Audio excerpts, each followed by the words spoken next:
Літій захопив планету. Він у вашій кишені, у вашому авто і навіть у вашому годиннику. Але у літія є брудна таємниця. Він дорогий, він деградує і він іноді вибухає. Але головне, він не вміє грати по-крупному. Що якби я сказав, що для живлення цілого міста нам не потрібно мільйони батарейок? Нам потрібен чан з розплавленим металом, розігрітий до 500 градусів.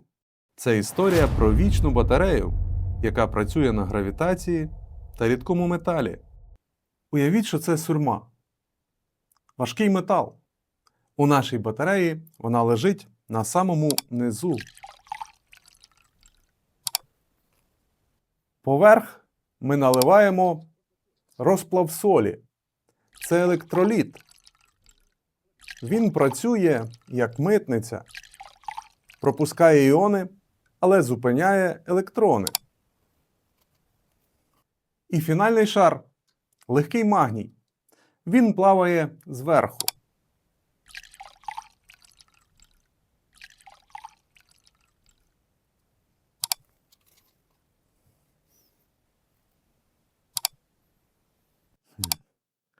Ось вона структура батареї професора Дональда Садовея із MIT.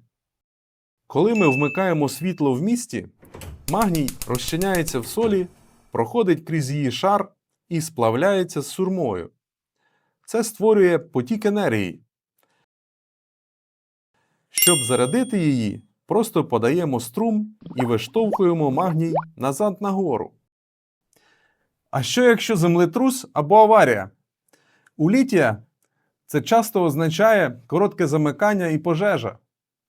Але тут це просто тимчасовий хаос.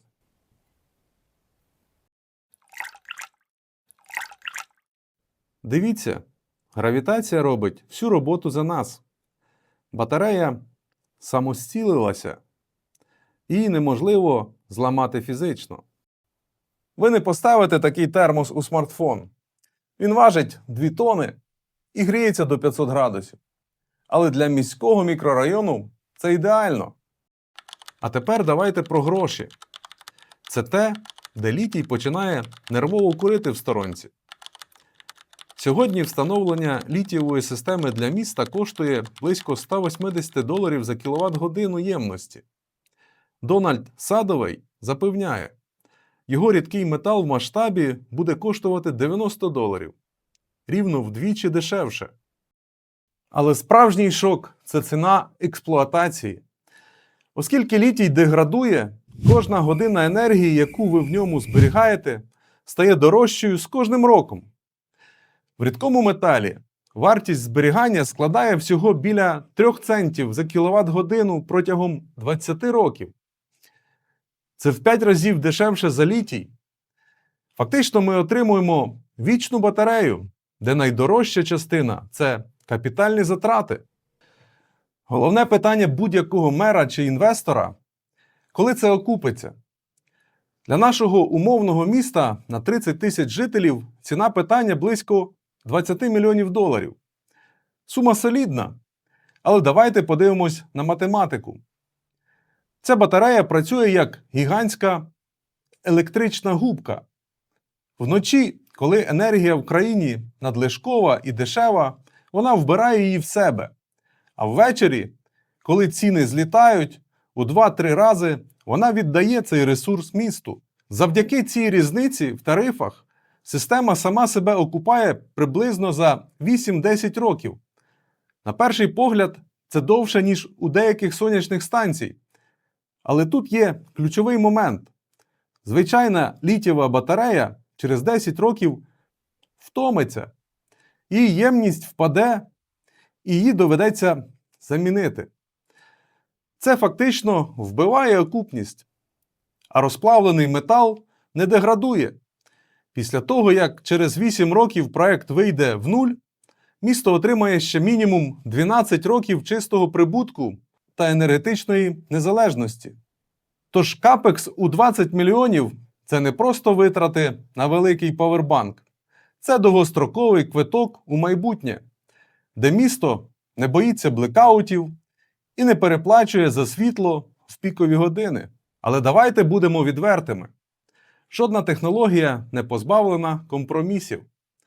У серці цих батарей сурма – це важкий метал, який за своєю токсичністю стоїть в одному ряду з миш'яком. Більш того, система працює на екстремальних температурах – близько 500 градусів Цельсія. Чи є це ризиком для міста? Безумовно. Якщо ставитись до цього легковажно, при таких температурах будь-яка розгерметизація – це не просто витік, це потенційне виділення токсичних парів. Проте розробники це розуміють краще за нас. Саме тому ці акумулятори – це не просто бочки з металом, а багаторівневі фортеці. По-перше, вони стаціонарні, вони не їздять дорогами, де можуть потрапити в ДТП, як літієві батареї в електрокарах. По-друге, сурма знаходиться всередині герметичних сталевих контейнерів, які самі по собі упаковані в теплоізольовані корпуси. Тут працює той самий принцип, що й у промисловій хімії або атомній енергетиці. Небезпечна речовина стає корисною завдяки суворому інженерному контролю. Отже, сурма – це серйозний гравець, який вимагає поваги та професійної утилізації в майбутньому. Але саме цей важкий характер дозволяє нам отримати те, чого не дасть літій – десятиліття стабільної енергії для цілих кварталів без ризику самозаймання, характерного для звичайних батарей. Чи підійде така батарея для вашої дачі, щоб грітися взимку? Навряд чи. Їй треба дихати енергією, щоб не замерзнути. Це командний гравець. Вона підходить для великих мереж. Майбутнє не обов'язково має бути складним. Іноді найкраще рішення – це правильні метали, трохи солі та сила тяжіння. Напишіть у коментарях, чи ризикнули б ви поставити такий от коктейль у себе на районі. І не забудьте подивитись моє відео про залізне паливо. Там ми спалюємо метал для того, щоб отримати тепло. До зустрічі!